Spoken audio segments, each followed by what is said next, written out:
Hello, I'm Rob from the Malt Miller, and today we're looking at cutting holes in stainless steel pots. Now that's one of the services that we carry out here at the Malt Miller.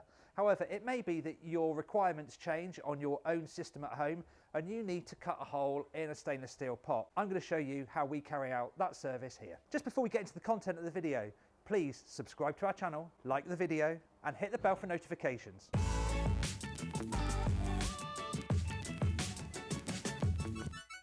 What we have here is a practice pot. So we use this one for training and getting the staff to know about cutting the holes in the stainless kettles. There's a few things to consider. Firstly, the size of the hole. Now we do 17mm, we do 21mm, we do 40mm and we do 60mm holes. Now they all have different purposes and we'll put in the links below the purposes for those specific holes. But that's the first thing to consider, is the sizing of the hole and the location of where the hole is going to be cut. Now obviously if it's for a recirculation port, that's going to be more handy if it's towards the top. If it's a hole for a thermo well, obviously that's going to take more thinking about on how that hole fits into your specific system. Also, if we're cutting holes for elements, we need to make sure that if there's more than one element going in, the elements aren't going to clash.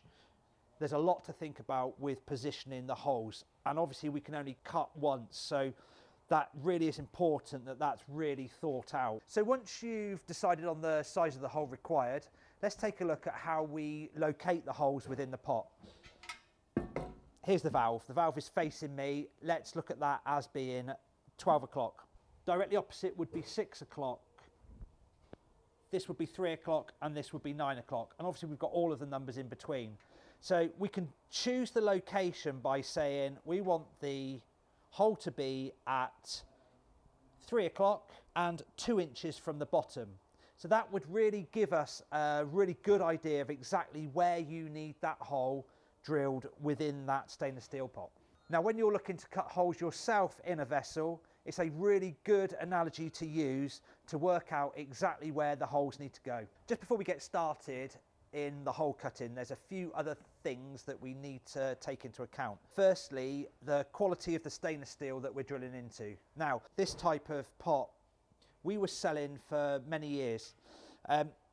They're actually a really, what we would call probably a budget pot. They're perfectly fine, they're up to the job, but they're made of a lower grade stainless steel. And actually, conversely to what you might think, the lower grade stainless steel is actually harder and it takes more effort to drill through, even though it's a thinner grade stainless steel than the type of pots that we're selling now, which are actually thicker.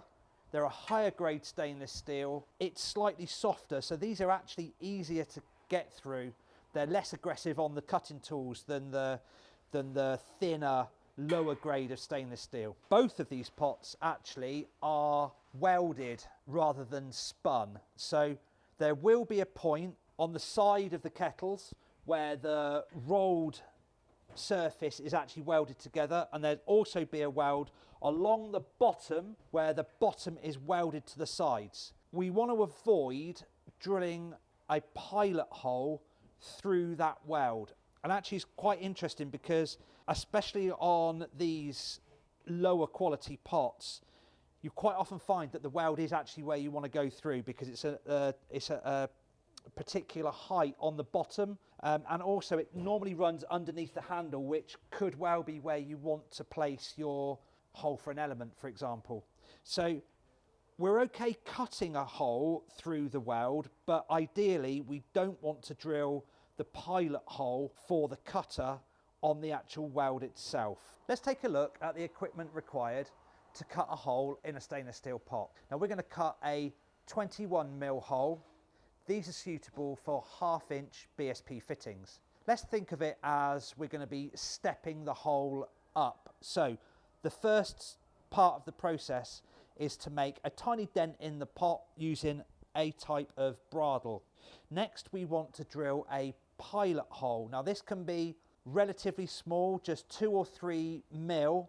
We don't want to go too small because it will be a really delicate drill, and remember we're drilling through stainless steel, so it's quite tough. We can then open the hole up using the correct size drill for the specific QMax cutter that we're going to use. We need the correct size Allen key for the specific QMax cutter that we're going to be using, and we need the correct QMax cutter. So this is a QMax cutter. It's actually a really handy device. The premise is that we drill a pilot hole, and each of the different size QMax cutters will require a different pilot hole, and it tells you on the packaging what size that needs to be.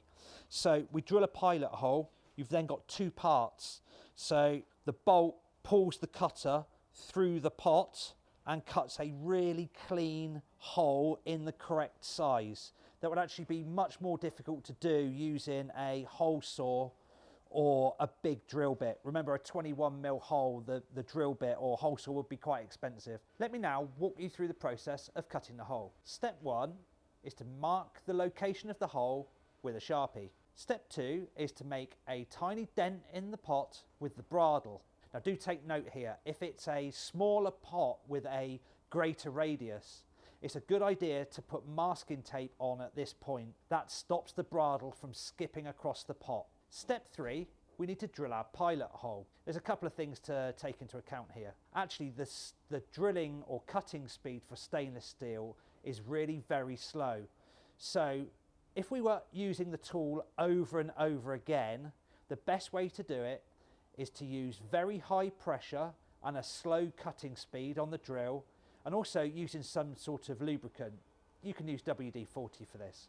Most of you will only need to use the cutting tool really for this specific job, and it really is quite easy to use high pressure and high speed. That will cut through the pot quicker and easier, but it will do more damage to your cutting tool.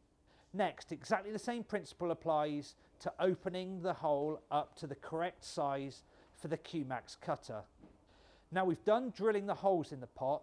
The final hole is going to be cut using our QMax cutter. So you can see the QMax cutter is in two pieces. The cutter goes on the inside of the vessel. You can then use the correct size Allen bolt to turn in a clockwise direction, and it makes the hole. Do be aware that although it's a nice clean cut, it will be razor sharp. Hopefully that gives you a really good insight into either how to cut the holes in the vessels yourself, or express to us whereabouts you want us to cut the holes in the vessels before you receive them. And remember, you can always follow exactly what we're doing here at the Malt Miller on Facebook, Instagram and Twitter. Have a great brew.